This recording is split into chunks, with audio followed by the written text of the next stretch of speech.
C'est-à-dire que toi, si tu as déjà les bonnes habitudes qui ont été mises en place, quand l'entreprise va grandir, tu vas rapidement comprendre que tu es mauvais à planifier combien de temps va prendre une tâche. Donc, tu vas arrêter de t'embourber avec 1 million de projets parce que tu sais très bien, depuis les années que tu le fais, justement, ton time tracker, que tu sais que tu ne vas jamais le respecter parce que c'est impossible, puis il y a des imprévus, puis des intempéries, puis des affaires que tu n'as pas vu venir. Puis... Bienvenue au podcast Dumbbell et Domination. C'est pour les entraîneurs entrepreneurs qui sont tannés du statu quo et qui veulent vivre à leur plein potentiel. C'est pour ceux qui veulent plus d'impact, plus de revenus et plus de liberté. C'est pour tous ceux qui ont des objectifs incroyables et qui sont prêts à faire peu importe ce que ça prend pour les atteindre. On ne fait pas dans la médiocrité. On est les 1% des coachs qui veulent vraiment plus. On est là pour changer le monde de l'entraînement et on passe notre temps à vouloir s'améliorer pour aider plus de gens possible. Ce podcast est dédié pour toi. On parle de marketing, de vente, de mindset, de leadership et de comment avoir des résultats incroyables avec tes clients pour que tu puisses bâtir ton entreprise de rêve. Sans plus attendre, bienvenue à l'épisode. Salut tout le monde, bienvenue au podcast. Cette semaine, on a un invité spécial. C'est Julien Arnaud, comment ça va? Ça va, man? Yes. Ouais. Aujourd'hui, on est dans ton ancien bureau. Yes! Ouais, c'est débile, honnêtement. Je sens il y a de l'énergie ici, là. C'est hot. Parce que, pour ceux qui ne savent pas, nous, on est chez Quantum, on est dans les locales que Valérie et Dan. Fait que c'est ça. Jules, je suis très content de t'avoir aujourd'hui. Ça fait longtemps qu'on n'a pas fait de podcast ensemble. On en a fait beaucoup dans le passé, des lives et tout ça. Aujourd'hui, je ne veux pas parler de ton histoire, je ne veux pas parler de ça parce que tu en parles beaucoup sur ton podcast, Journal d'un entrepreneur. Si vous êtes en dessous d'une roche et que vous n'avez pas entendu parler de ça, allez écouter le podcast à Jules. Aujourd'hui, j'aimerais ça que tu nous parles un peu de soit des défis ou des erreurs que tu as faites dans les dernières années parce que les 5 dernières années, ça a été une croissance phénoménale que vous avez vu avec vos trucs. Donc, c'est quoi tes plus grands défis, tes plus grandes erreurs? Qu'est-ce que tu as appris de ça? J'ai pas fait d'erreur business-wise. J'ai appris faute d'expérience sur le tas. Fait que, mais j'ai jamais fait de grosses erreurs parce que je faisais beaucoup de développement personnel. Puis j'avais pas peur de poser les questions. Puis de m'ouvrir par rapport à ça. Fait que je pourrais dire que ça, déjà, si vous le faites pas, si vous avez peur de poser des questions, c'est déjà une erreur en partant. Ayez pas peur. Personne n'a la science infuse, encore moins en affaires. Chaque situation est différente. Je pense qu'un des gros problèmes pour la plupart des entrepreneurs, c'est l'ego, c'est la peur de poser ce genre de questions-là. Et quand j'ai commencé, si même je reviens à Fit Addict en 2014, moi, j'avais pas le luxe d'avoir des podcasts québécois, des choses comme ça, des podcasts comme le mien, comme le tien, plein de contenu intéressant niveau affaires francophone. J'étais obligé de m'inspirer de Lewis House, puis des gros podcasts américains à l'époque qui commençaient. Fait que... de ne pas avoir peur de poser des questions, mais aussi comprendre, puis ça, tu en as parlé maintes et maintes fois, de comprendre que la business, ça ne pourra jamais grandir plus grand que toi. Fait que c'est important que tu travailles sur toi. Mais si je reviens à des erreurs que j'ai fait dans le temps, je pense que la première qui me saute au visage, c'est de ne pas prendre tout de suite ma planification au sérieux. Le fait que j'étais pas occupé, admettons, tu sais, quand tu commences en start-up, tu as peut-être 2-3 heures de travail dans une journée, gros max. Puis c'est drôle parce que j'ai quelqu'un qui me textait l'autre fois, il était comme, hey, c'est parce que là, ça fait 3 heures que je travaillais, mais j'ai l'impression d'avoir tout fait. Puis ça se peut. Ça se peut, man. Honnêtement, c'est normal que tu fais pas nécessairement des 12 heures par jour, surtout si tu es dans le e-com. Tu sais, si tu fais de la vente B2B, il faut que tu cognes à des portes, puis tu fais des calls, je comprends que tu peux faire un peu plus de volume, mais c'est pas tout le monde qui peut faire ça. Mais quand j'avais 3-4 heures, admettons, de travail par jour, je le planifiais pas tout de suite. Je le faisais un peu n'importe comment, n'importe quel rythme. J'avais pas tout de suite pris les bonnes habitudes parce qu'évidemment, j'ai pas été coaché à ça non plus. Là. J'ai appris sur le tas. Moi, mes parents, mon père il a fait 30 ans de restauration. Ma mère faisait plusieurs emplois différents. Je n'ai pas d'une famille entrepreneur. J'ai pas d'amis entrepreneurs autour de moi, donc j'ai tout appris. Donc, tout de suite, prendre les bonnes habitudes, même quand on est petit, je pense que ça aide énormément. C'est quelque chose qui fait la différence. Fait que même si tu as juste 3 heures de travail, planifie-le dans ton Google Calendar. Planifie ta soirée la veille. Prends tout de suite des bonnes habitudes parce que quand ça se met à grossir rapidement, là, vu que tu n'as pas de bonnes habitudes, tu es un peu pris à bout de bras, à bout de souffle un peu tout le temps. Puis c'est là que ça crée des gros moments de stress là, parce que tu sens que la business a pris le contrôle sur ta vie parce que avant que tu te lances en entreprise, tu penses être libre une fois que tu te lances en affaires, quand c'est totalement le contraire, où là, tu as finalement 110% du contrôle de quelque chose, puis là, tu te rends compte que c'est une espèce de saran wrap géant autour de ta vie, que tu es pogné dedans tout le temps. Fait que je pense que mettre les bonnes habitudes en place. C'est vraiment bon parce que il y a une grosse différence entre être productif et être occupé. Je pense que quand tu ne planifies pas tes affaires, tu sais, la loi de Parkinson, je pense, ou whatever, que comme, quand tu as 1 heure à faire quelque chose, tu vas le faire 1 heure. Mais si tu te donnes, si tu es comme, ok, aujourd'hui, j'ai 12 heures pour faire ça, ben, tu vas pas castiner, tu vas pas ton temps à gauche à droite, tu sais. Ben faire tu sais, un peu comme de laisser le fun parce que c'est toute une audience de fitness, c'est plus facile, mais tu sais, si on suivez vos calories de temps dans une journée, un peu comme vous le faites avec la nutrition, donc combien de temps j'ai mis dans cette tâche-là, puis combien de temps j'ai mis, puis combien je pensais que ça allait me prendre de temps. Puis là, tu vois un peu à quel point t'es incapable de juger de façon effective combien de temps ça va te prendre faire une tâche, mettre un projet en place. Ça veut dire que toi, si tu as déjà les bonnes habitudes qui ont été mises en place, quand l'entreprise va grandir, tu vas rapidement comprendre que tu es mauvais à planifier combien de temps va prendre une tâche. Donc, tu vas arrêter de t'embourber avec 1 million de projets parce que tu sais très bien, depuis les années que tu le fais, justement, ton time tracker, que tu sais que tu ne vas jamais le respecter parce que c'est impossible, puis il y a des imprévus, puis des intempéries, puis des affaires que tu n'as pas vu venir. Puis... Quand il est temps de déléguer aussi, c'est que tu sais pas, toi, combien de temps tu prends tes tâches, puis tu n'es pas bon dans ta structure. Après ça, comment tu peux espérer que les autres vont être meilleurs là-dedans? Tu sais, si t'as des coachs, si t'as, on parle du monde du fitness, mais si t'as des coachs, c'est du monde qui font des vidéos, puis tu sais, à un moment donné, c'est qu'il faut que tu saches combien de temps prend toutes les affaires, parce que tu sais, on a déjà parlé, mais si tu engages quelqu'un qui va faire tes ads Facebook, à un moment donné, ils vont te charger 2000$, mais que ça a pris, dans le fond, 30 secondes, tu n'aurais pas à vendre sur Internet. À un moment donné, c'est l'ignorance qui fait en sorte que tu payes plus, mais ça en fait quand tu te mets à déléguer. Comme tu dis, c'est des cas de savoir combien de temps de prendre telle affaire, puis j'imagine qu'à un moment donné, tu viens à dire, pas j'imagine, je sais que tu dis, ben, cette tâche-là, c'est vraiment moi à la faire, cette tâche-là. Je suis vraiment efficace dans mon temps, t'sais, parce que là, tu as un temps que tu peux dire, ben, regarde, dans ma semaine, j'ai 10 heures de temps qui sont pas à 100% efficaces de ce que je suis capable de donner à la compagnie. Fait que là, ben, j'ai 10 heures, je peux le donner à quelqu'un. Je pense que c'est une erreur. Dans le fond, j'aimerais ça avoir ton texte là-dessus. Je vois souvent du monde que sont comme, ah, je sais qu'il faudrait que je délègue, mais dans le fond, je sais pas quoi déléguer. Fait que ça t'es-tu déjà arrivé ou c'était quoi un peu votre process? Ben encore aujourd'hui en croissance, parce que là, je délègue pas mes tâches à moi, mais je délègue des tâches de d'autres employés. Fait que tu sais, il faut vraiment que tu aies un visuel clair sur qu'est-ce que tout le monde fait. Et si on revient à ce que tu disais en classant déjà nos tâches qu'on commence pour être capable de bien déléguer dès notre premier employé ou nos 3 premiers employés, par exemple, ben même si tu es solopreneur, pour en revenir à la planification, pourquoi tu n'utiliserais pas un tool, un project manager comme Asana ou Notion ou Monday.com et mets tout de suite tes tâches par département? Mets-les tout le temps en masse. Chaque département, qu'est-ce que je fais moi en administration? Qu'est-ce que je fais en vente? Qu'est-ce que je fais en marketing? Chaque semaine avec. Et puis tu fais ton time tracking dedans parce que le jour où tu vas avoir ton premier employé, tu sais exactement quelle tâche déléguer. Pas, ah là, il faudrait que je me fasse un plan, puis c'est quoi donc que je fais dans une semaine? Fait que, utilise ton project manager, fais ta semaine là-dedans. Une fois que ta semaine est faite, tu la mets dans Google Calendar, tu la classes en blocs. Donc, de 9 à 10, je fais de l'admin, de 10 à 11, je fais du marketing, de 11 à 4, je fais des ventes. C'est ça qui est important. Et là, chaque bloc dans ton calendrier a une couleur différente. Ça veut dire que là, tu vas avoir un visuel sur Google Calendar rapide, mais non seulement ça, mais c'est que Google Calendar te donne aussi du data sur les labels que tu mets sur chacun des blocs. Fait que si tu as 2 exemples. Mettons, moi, mon podcast, JDE, médias, tout ce que je fais, qu'est-ce qui s'en vient avec le journal d'entrepreneur, c'est toujours en vert foncé dans mon calendrier. Mes workouts sont rouges, Believe est bleu, j'ai autre chose qui est d'autres couleurs, mes rendez-vous perso sont jaunes. Puis à la fin de la semaine, je regarde mon data puis je le vois, là, OK, tu as passé, admettons, je sais pas moi, 50% de ton temps dans le bleu, 15% dans le vert, puis là, je le vois évoluer. T'sais. Fait que si vous le faites déjà avec vos départements, parce que vous avez sûrement juste un gros projet, bien, ça vous donne un visuel de combien de temps vous passez dans chacun des départs. Mais pour vrai, c'est vraiment pratique, honnêtement. Puis après ça, quand tu reviens dans tes semaines, tu le vois, Chris, OK, j'ai vraiment fait du podcast cette semaine-là. OK, là, j'ai tiré à la plug un peu, j'ai fait plus de Believe ou je me suis fait pogner à des rendez-vous perso. Puis je mets même mes déplacements. Mes déplacements, je les mets en orange. Fait que là, quand je vois que j'ai beaucoup d'orange, ben, c'est parce que j'ai fait beaucoup de routes. Je me suis déplacé. Fait comment je fais pour optimiser ces déplacements-là? Tu vois, il fallait que j'aille je suis allé en Gaspésie chez mes parents, j'allais en avion.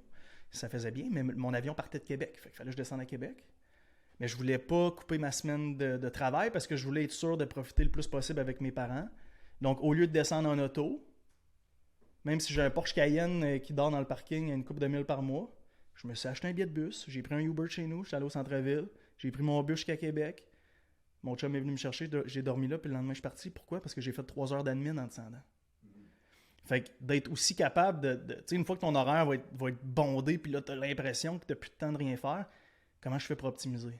OK, mais je vais réduire mon orange. Là, tu vois, dans ma semaine, mon orange s'est transformé en bleu parce que j'ai pu faire 3 heures d'admin pour Believe, 3 heures de... Comment tu as fait le shift de mindset de, justement, du temps qui n'est pas efficace pour l'entreprise? Parce que, mettons, moi, le thinking que j'ai pensé souvent, là, j'ai beaucoup moins de déplacements, mais à un moment donné, j'étais comme, si j'ai à faire, mettons, 1 heure de déplacement par jour, est-ce que je m'engage un chauffeur? Right? Parce que, comme le temps investi, comme tu as fait là, tu as pris un bus ou un Uber, whatever. Puis je me souviens, à un moment donné, j'entraînais Magali un bout, puis elle venait tout le temps à Uber, puis elle était comme, où je me promène tout le temps à Uber parce que je peux travailler dans le Uber. Genre. Puis j'étais comme, fuck, c'est un next level d'optimisation de temps. Fait que, parle-moi un peu de, c'est quoi quand est-ce que tu as eu un shift de cette façon-là, de voir le temps comme une ressource peut-être plus importante ou... Quand j'ai commencé à calculer mon taux horaire. Quand j'ai commencé à calculer mon taux horaire, je faisais environ 140$ de l'heure. Puis, tu sais, dans le... Comment tu détermines ça? Bon, le nombre total de revenus que tu as dans l'année divisé par 2000. Give or take. Par 2000 heures. Okay. Fait que 50 heures à 40... 50 semaines à 40 heures semaine. Là, les entrepreneurs qui nous écoutent, qui se disent, ben moi, je travaille 70 heures par semaine, donc le calcul ne fonctionne pas. Envoie-moi ta diète de temps par email à Julien commercial Believe Supplements, on va regarder ça ensemble, parce que c'est sûr que non. OK. Tu es occupé peut-être 70 heures semaine à faire 1 million d'affaires, puis penser à 1 million d'affaires, j'en conviens. Est-ce que tu travailles plus que 40 heures semaine avec les semaines de vacances et tout? Honnêtement, je pense pas. Fait que tout ça pour dire, revenu total divisé par 2000, ça donne ballpark idée. Fait que là, si tu te dis, OK, ben moi, là, parce que tu peux commencer à mettre tes choses personnelles dans ton calendrier aussi. Fait qu'admettons, tu mets en mauve toutes les fois que tu vas à l'épicerie, à la pharmacie, que je sais pas moi, name it, les commissions que tu fais, là. Et là, tu te dis, OK, mais moi, là, admettons, je fais 50$ de l'heure. Sais-tu que si je paye quelqu'un sur Uber Eats pour faire mon épicerie, ça me coûte 22$ de type, puis oui, je paye mon épicerie un peu plus cher, mais ça va me revenir à 42$. Mais techniquement, je fais un profit de 8$, c'est de l'énergie que je mets au bon endroit, fait que je peux facilement me dire que je double ce profit-là parce que j'ai pas perdu d'énergie et de temps à l'épicerie, donc je focus dans mon entreprise. Et là, quand tu tombes dans cette game-là de calcul, moi, je suis venu un peu crack, là, à partir de là. Fait que j'ai fait, OK, descendre à Québec, ça me coûte vraiment cher si je fais absolument rien. Parce que moi, j'ai pas un travail qui se passe sur le téléphone. Tu sais, fait que si toi, tu as un travail de vente qui se fait hyper bien au téléphone, ben ça fait du sens de te booker 3 heures d'appel entre Québec et Montréal. Moi, il faut absolument que je suis devant l'ordi, là. Fait que moi, c'est vraiment un 3 heures mis aux poubelles de 2 à 5 p.m. Fait que je peux pas me permettre ça. En plus que quand j'arrive à Québec, il faut que je me trouve un stationnement, il faut que je viraille un peu. Tu sais, fait qu'il faut aussi ajouter tout ça, là. Fait que, tu sais, admettons, tu te dis que ça te prend 1 heure à faire l'épicerie, mais qu'est-ce que tu n'as pas prévu, toi, c'est que tu allais te perdre 15 minutes dans une allée. Mais ça, c'est un autre 15 minutes que tu n'avais pas calculé. Fait que, tu sais, c'est vraiment une game de détails, là, tout ça, l'optimisation. C'est pas tout le monde qui est rendu là, mais si déjà, quand tu n'es pas trop occupé, tu as mis ces protocoles-là en place et tu as déjà le mindset pour ça, ben, quand ça va grossir, tu vas être bien plus en contrôle. En fait, tu as dit aussi c'est une question d'énergie. Mais tu sais, si tu n'arrives pas une tâche qui te fait chier, que tu ne peux pas faire, c'est combien ça. Je pense que c'est la hausse de cortisol quand tu es en crise après quelque chose dure comme 48 heures. Fait que ça va nuire à ton énergie pendant 48 heures si tu fais quelque chose que tu détestes. Admettons, j'imagine c'est au plus haut point. Là. Fait que moi, je me souviens une année, j'étais en train de racler mon gazon. J'étais tellement en tabarnak parce que je m'étais pris, j'avais pas collé quelqu'un à l'avance et tout ça. J'avais peut-être 3 ans. Puis j'étais comme, est-ce que ça me mettait tellement en crise. Puis après ça, j'étais comme, ok, plus jamais je fais ça. Mais c'est sûr que pendant ce temps-là, j'étais en crise pendant 1 heure de temps à racler mon gazon. Puis c'est sûr que ça me nuit après ça quand mes tâches et ces affaires-là. Fait que je pense que c'est une. Tu sais, l'argent, là, c'est une ressource infinie. Là. En prime, t'as l'infini, le gouvernement. Là. Mais ton temps, ton énergie, ça, par exemple. Exact. On sous-estime beaucoup tu sais, où on met ce temps-là, puis l'énergie qu'on a aussi. Parce que le sommeil, c'est très important. Tu sais, c'est une autre chose, vous le savez en entraînement. Là. C'est important de dormir. En entrepreneuriat aussi, là. C'est ton système nerveux, il a besoin de sommeil. Tu es tout le temps dans le stress que tu as, tu es en contrôle de quelque chose. Il faut dormir, il faut prendre soin de soi. Puis, je veux dire, moi, c'est le ménage. Okay? Toi, c'était le raclage. J'ai fait des reels là-dessus sur l'immobilier. Pourquoi j'achète pas un triplex ou whatever. Moi, si j'achète de l'immo, j'achète un 32 portes puis j'ai quelqu'un qui s'en occupe. C'est pour ça que je veux des agents immobiliers sur mon podcast aussi pour en parler, prendre des connaissances, faire des contacts. Mais moi, c'est le ménage. Je m'en fous combien ma femme de ménage. Je la paye. Elle vient une fois ou 2 semaines, elle fait un travail impeccable, elle reste chez nous pendant 2h30. Elle fait le tour, tout est parfait. Parce que moi, me lever, un dimanche matin, pour faire 2 heures de ménage, j'ai des sueurs, je te dis. Je me sens pas bien. J'ai beau me mettre un podcast, là. Ça vaut pas ma paix d'esprit, là, tu comprends? Je veux pas être productif en faisant du ménage. Je veux être productif pendant que quelqu'un fait mon ménage, tu comprends? Puis tu sais, on parle d'entrepreneuriat, mais si tu es entrepreneur aussi payé à performance dans ton entreprise. Ah, ben oui, 100%. Je veux dire, n'importe qui, là, ça peut être efficace comme tu Ouais. réfléchis à ton ménage, mais pendant que, par exemple, un des gars qui fait du vidéo aussi, qui s'occupe du marketing, lui, s'il prend quelqu'un qui va payer X nombre pour faire le ménage, pendant que lui, il est capable de générer plus, c'est juste une game de chiffres à un moment donné. Puis si quelqu'un qui est en vente, c'est pire, là, vu que tu es vraiment payé à performance, tu sais, fait n'importe quelle entreprise que tu es payé à performance dans l'entreprise, c'est comme ce concept-là fait du sens aussi, ne serait-ce que pour l'énergie et le temps que tu gagnes. Tu sais. Absolument. Puis si tu as des enfants, man, c'est encore plus important. Parce que tu veux dédier ton temps à tes enfants. Fait que tu sais, l'après-midi, là, aller à l'épicerie pendant 1 heure. Pourquoi t'as fait pas sur Uber Eats ton épicerie? Là? Ouais, Ou tu sais, sur Instacart ou whatever. Mais comme. Tu sais, moi, les lunchs, admettons, là. Je comprends que notre conversation ne s'applique pas nécessairement à quelqu'un qui commence. Par contre, si tu as déjà les bonnes habitudes en place, puis tu utilises des calendriers, puis des tour managers, puis tout, puis tu es déjà bon avec ça, faire ta diète de temps, même quand elle n'est pas gigantesque, mais tu vas déjà avoir les bonnes habitudes. Je veux revenir là-dessus, comme quoi c'est sûr qu'on s'adresse à quelqu'un qui gagne un peu plus, mais tout de même, c'est des concepts qui sont importants, qui, moi, me sont venus énormément tard, man.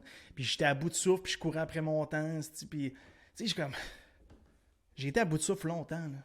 Longtemps, là, vraiment. Puis j'en parle, là, épisode 7 de mon podcast, vous l'allez écouter, là, Gestion de crise avec Phil Mascotte, me semble, une histoire de même. Prenez les bonnes habitudes tout de suite. C'est fou, man. Ouais. Je pense, tu sais, même si quelqu'un n'est pas rendu là qui écoute ça, c'est comme ça, tu sais, ça peut être ton target d'être rendu là. Fait combien qu'il faut que tu augmentes tes skills, tes compétences pour être capable de générer plus dans ta compagnie, pour être capable de récupérer ton temps après ça, tu sais. Fait que, parce que moi aussi, ça m'a pris énormément de temps à avoir ce thinking-là.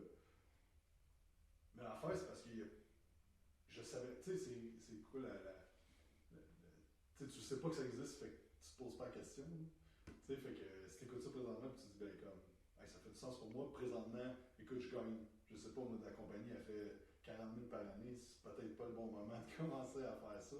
Mais si tu peux te dire, ben, regarde, même que j'ai, je sais pas, je fais 150, 200, 300, je vais mettre telle chose en place pour gagner mon temps, etc.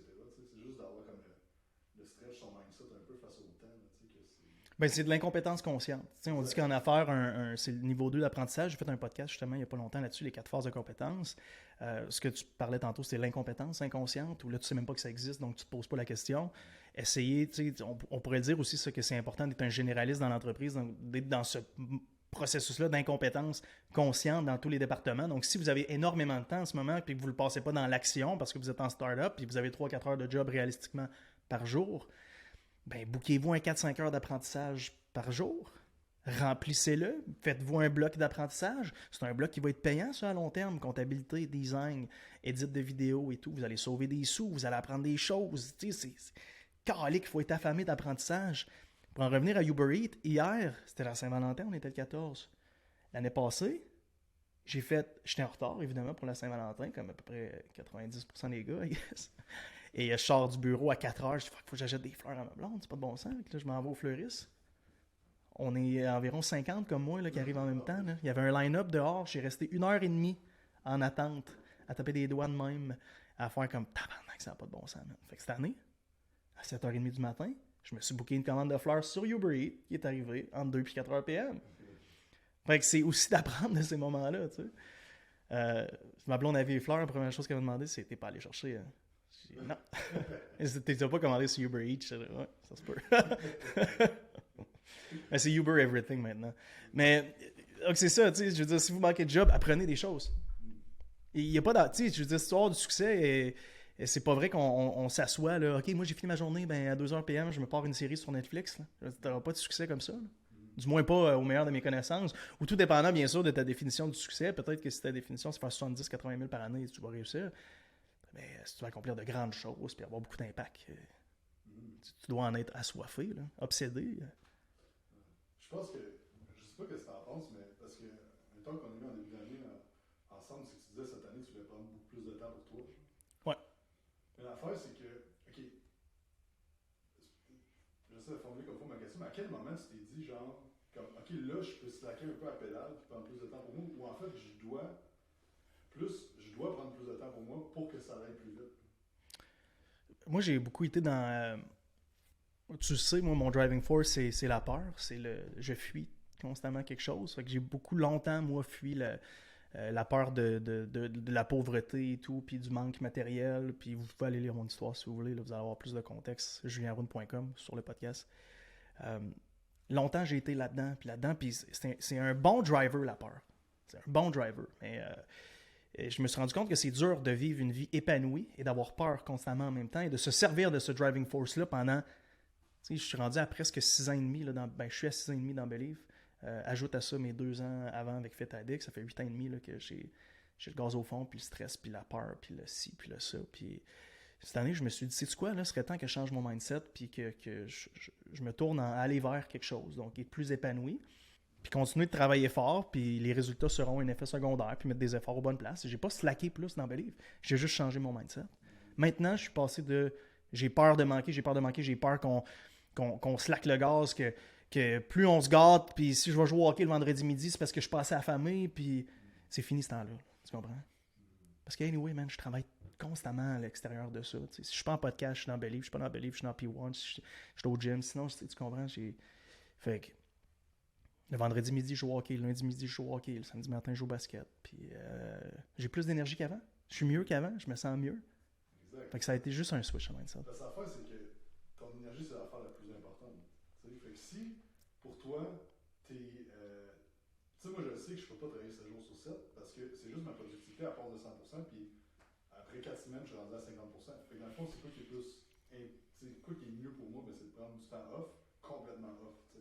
Il y en a qui faut tout le temps qu'ils soient un peu dans le grind, tout ça, mais je pense que le point, c'est d'apprendre à se connaître aussi. Comme tu as dit tout à l'heure, toi, c'est la peur qui t'a motivé, mais maintenant, je vais avoir d'autres choses qui me motivent.